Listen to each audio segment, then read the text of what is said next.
Everything's handmade and printer made. Thank you. So give you more of a story, more of a background behind it. So what caught your eye? First this. I would say the biggest thing that I'm inspired by is definitely memory.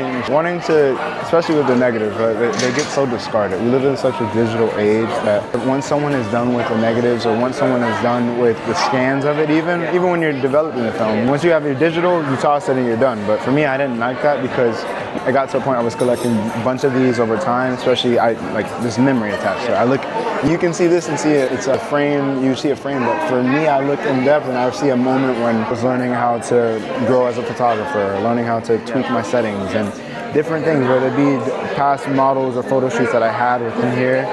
It's just all intertwined in that, and I didn't want that to go to waste. I didn't want that to be something that is just something that you have it in a bag or in a refrigerator and you're never gonna see it. No, I want it to be something that people can look at and I give it the same sense and value that I had when I first open and look at the frame. I want you to have that feeling, but in a different format. So it could be whether, I call this one Birds at Play, mainly because I feel like in human nature, as beings, we should be in a playful state to really want to achieve true happiness, you could say. I'm very into birds right now. Yeah. These are different phases though of my creativity, I would tell you that, man, because this is like celebrities. That was what I first started doing just because I was like, oh, my first one I did was Jimi Hendrix. As far as texture here, this was more trying to be intentional because as far as the details here, if you notice here, I was really trying to distinct between her hair, her eyes and her hair. That's actually why I used this gray film right here. I used the gray because I wanted it to be different, especially when you look from afar. It's easier to tell, because that's the biggest thing. A lot of people don't know it's film until you look up close and you're like, this is negative. Here too, the same aesthetic, trying to keep that same parallel so you know that this is the body, but then getting more distorted into the hair and everything like that. So, and then this one right here, this one is more trying to be more intentional with like parallels. So you can actually tell the difference. One of my earlier works where I was like, I like the parallels of it, but I like texture. Ones I like parallel, I want to keep parallel. I like that because when you can distinctly tell that it's film, that's where it really makes a difference. Like I feel like that's when you really could be like, oh wow, because everyone thinks it's glass, everyone thinks it's mosaic, or everyone thinks it's everything else but film. So making it a little bit easier to distinct. Hence too why. So that one too. This one was more intentional with, I'm glad you touched the curls because I had, these are my later works, very into texture now. I had a recent commission that I did of Celia Cruz and the client really was intentional on, I want curls. Like I want to really show her curls. So that really gave me another edge because I was like, whoa, you're right. Film in nature has texture. Let me show that texture in the best way I know how. So here, and then they're all sealed in resin too, so you can have that texture within it. So do you take it on first in the film? It really depends on how I'm feeling. It's a mix of things. So there's so much involved with it. How long do you think it takes you to make one of these? That's another thing. It really depends on my flow, about how I feel creatively in the moment. Because a lot of times we'll get in. So this is a wood panel that I put a concrete finish over it, and it actually glows in the dark too. I was very experimental with this. I was like, I want this to still catch the eye. What can I do with the background to give it more texture? So this is Kobe. I gotta pay homage to him. This too, the look. Pleasure to meet you. So just to give you more of an intro or background, everything you see on this table is 3D printed. Oh, wow. So are you familiar with 3D printing? Perfect. So even better. So I make and design all of these, and I print them myself at my house, at home, and I try to find ways to infuse art and tech. That's my biggest, art and tech is my biggest thing. I want to really find ways to push the barriers. So I'm a film photographer, but instead of throwing away my negatives, I repurposed it into art. So thank you so much. This is really a collection of all my creativity in one because I made the frame too. Oh wow. The frame and the panel. So this is all 3D printed. You can actually, this is 3D printed too. So I wanted to, canvas panels were getting pretty expensive, art supplies, so I was like, how can I make my own? So I was like, you know what, let me experiment, and I really wanted to ideate on a way that can still capture the film, really give it its essence, but also make you be like, wow, this is interesting. And wonderful. Thank you. I'm actually a breakthrough. Currently, I work full time. I'm an artist and creative. But what I do in my day job, day to day, I partnership with my family. We run a nonprofit where we teach kids art and tech, how to combine art and tech. So I teach 3D printing. I run a YouTube channel where I teach 3D printing as well. Live in it too. Yes, I really like to just create in general, but also inspire the next creators as well. That's my biggest thing. Whether it be some art projects or demos on 3D printing, but that's where my day-to-day lies, other than... And your name is? Kion. Kyle. What was your name? Becky. Oh, wow. That's why it hits us being special. I like that. I'm asking 500 for that. Which one? The one that's in our heart. What did you get? I got banana bread. I gotta have my banana bread. Would you like this one? I would like that one. So all of these, even one you guys have, is sealed resin, so it's protected. Because the film already gives it a glare, but I feel like when you add the resin, it gives it more depth. Do you cut the pieces first and play with it? It depends on how I'm feeling in the moment, because a lot of times, especially depending on how detailed a piece may be, I like to start with the most detailed spot first, just to get that out of the way. And On then this one with all wings, the way you have the edge of the film. I was like that is so cool. It was very intentional in terms of, because if you noticed, this is one of my earlier works. I was very texture focused, but I wanted something that is still, you can tell it was filmed. Right. This was more intentional into, I want you to know that this is a film negative, or this is something that was created, but still keeping the structure of the negative, but that's why I did start with getting it, but it's still, if you do a line, it'll always line up to even here, from here. So I don't paint it or anything. Everything is with an X-Acto knife. Me and an X-Acto knife are best friends. Even from here to this edge right here, because I feel like the further away you look at it, this little detail becomes more noticeable. It plays into the whole reference. And I feel like if this wasn't there, you wouldn't even know it was a bird or anything like that. I call this one Birds at Play. That gives you a pretty good idea. Thank you. So if it's every Polaroid, I love 3D printing because it solves so many problems. A lot of times these were just scattered everywhere. Right. And I didn't like that. I wanted it to have some order, so I just designed this. And speaking to the intentionality too, the lines, they still line up. This name, even. Straight there. But I think the way and I like the way it glares even. Thank you. I really like it. Thank you so much. Thank you so much. I was just explaining to me, this is honestly so mind-blowing to me. Thank you so So much. you designed something on the screen. On a computer, and then how it works is I usually like to work at a sketch first. I sketch it out, and then from the sketch, it's easier for me to assess what is needed. Right. So I go from there, go from the sketch, and then I build layer by layer, line by line. Well, the machine builds it layer by layer, line by line, but I design it. So, for instance, whether it be an airless airless ball like this, or this planter, I just wanted it to hang on the wall. The option also have the standalone too. But you were saying when you print, I believe this one took 5 hours.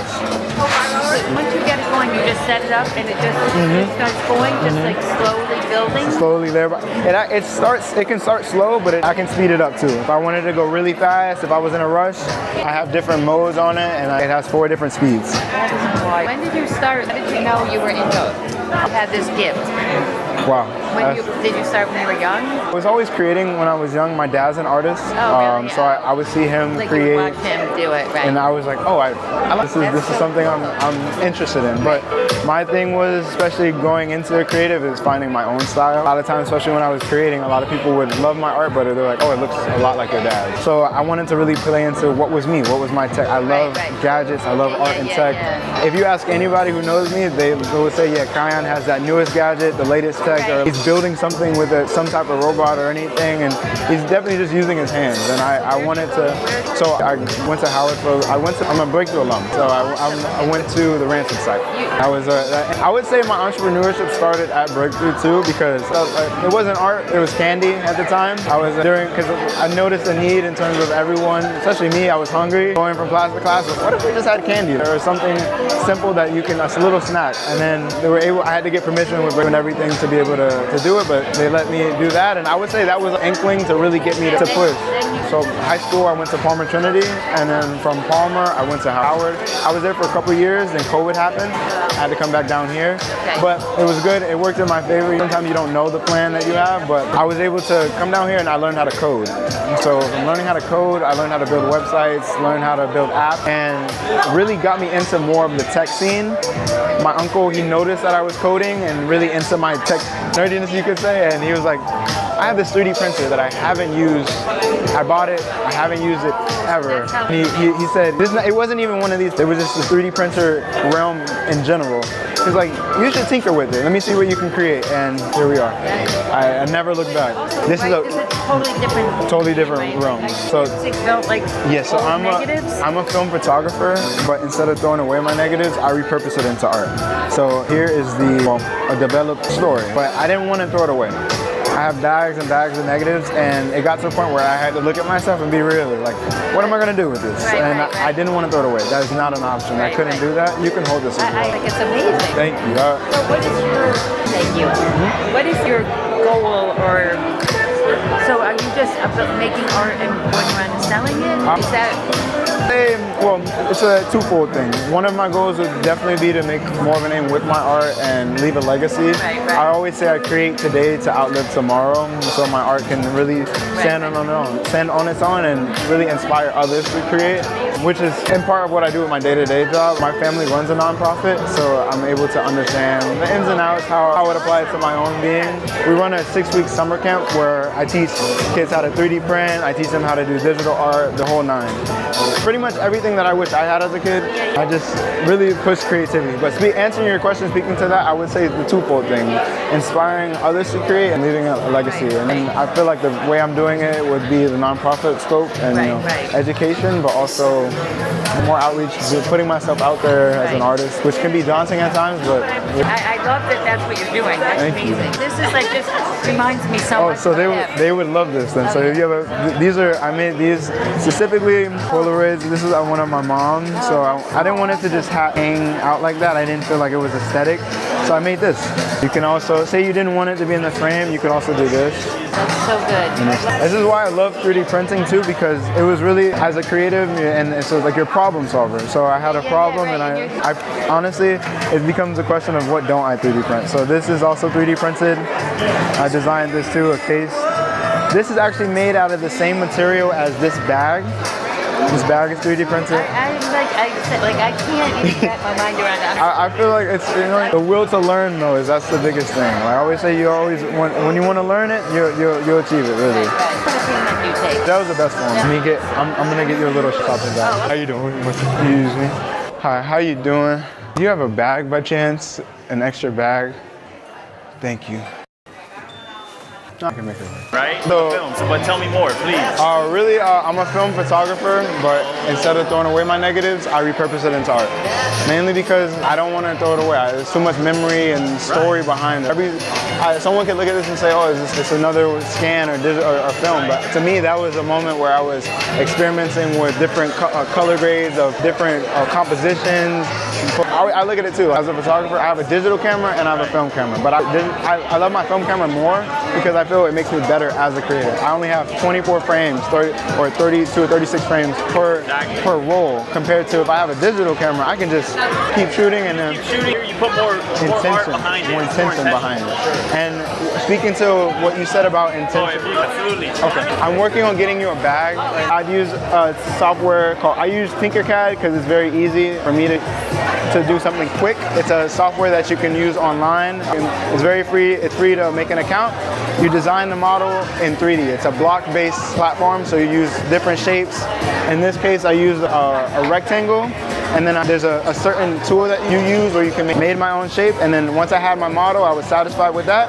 You send it to another software, which pretty much, if you look at every print, you see the little lines? There's a software, it's called a slicer. So it takes even here, you'll be able to see some of the lines. It takes the print and with the model, and it breaks it up layer by layer, line by line. So it pretty much puts it in 3D printer language. After that, it prints it, and then the work happens from there. It's just setting it to print, and you're good to go. It's if you want to know more, actually, I run a YouTube channel where I teach everything about 3D printing, how to get started. So this printer that I have right here is a Bamboo A1 Mini. There's a different range of printers you can get depending on what you're trying to do. If you want to do something bigger, you can do bigger things on a smaller printer. You would just break it up into parts. But the printer that I would recommend if you wanted to go a little bit bigger, like helmets and whatnot, it's called a Bamboo Lab A1. It's a little bit bigger than this, but the same mechanisms, same speed. It's a really good company. It's like the Apple of 3D printing. Have you ever considered like making? I run a summer camp over the summer, a 6-week summer camp where I teach 3D printing, art and tech, how to combine art and tech. It's called One World Effect. My mom's a teacher, my dad is an artist. And what they did, they decided to combine the two and teach it to kids just like me, really just to push creativity in the best way possible. I'm more of a techie. I like to use gadgets and whatnot. My dad does spray paint art, but all in all, we're just creatives. So if you scan this, which one caught your eye? Kobe? Yeah, this one, I love this one too. The funny story with this one I would say is different than all of these here, mainly because I was so intentional with the background. If you notice, you can touch it too. It has a concrete texture. I was very experimental. I want this to stand out, but I don't want it to be like quote unquote generic in terms of what I was already doing with the medium. It glows in the dark as well. So I put a coat of glow in the dark spray paint on the back. So at night, it's illuminated. It's gonna pop out. So this one though, what I still intentional with wanting it to be film.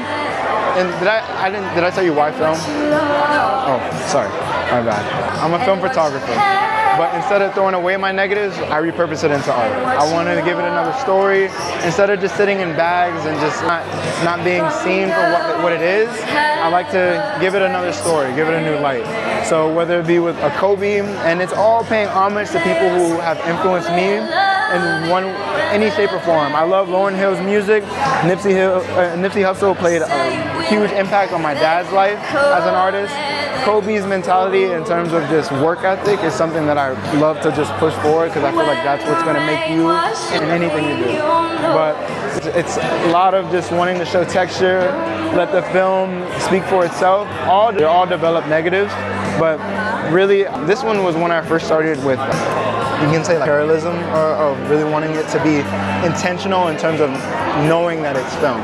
Because a lot of times, like this one, from afar, it's kind of hard to tell that it's film, but I feel like here, because of the intentionality of structure, the lines here, you can even see more of the film, the developed parts of it. That's why I was so adamant in terms of the structured lines. This one I'm asking for $1,100. What? $1,100. They range based on pricing. The biggest thing is sizing. So this one goes for $4,000. This one is $3,200. This one is $800. And then the Lauryn Hill one is also $1,000 as well.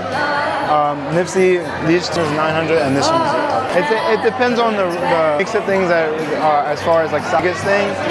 In terms of imagery, I like to do any image, really. It depends on, let's say you had a family photo that you wanted to render, I could do it. I can make it as big as this wall or as small as, I'm gonna show you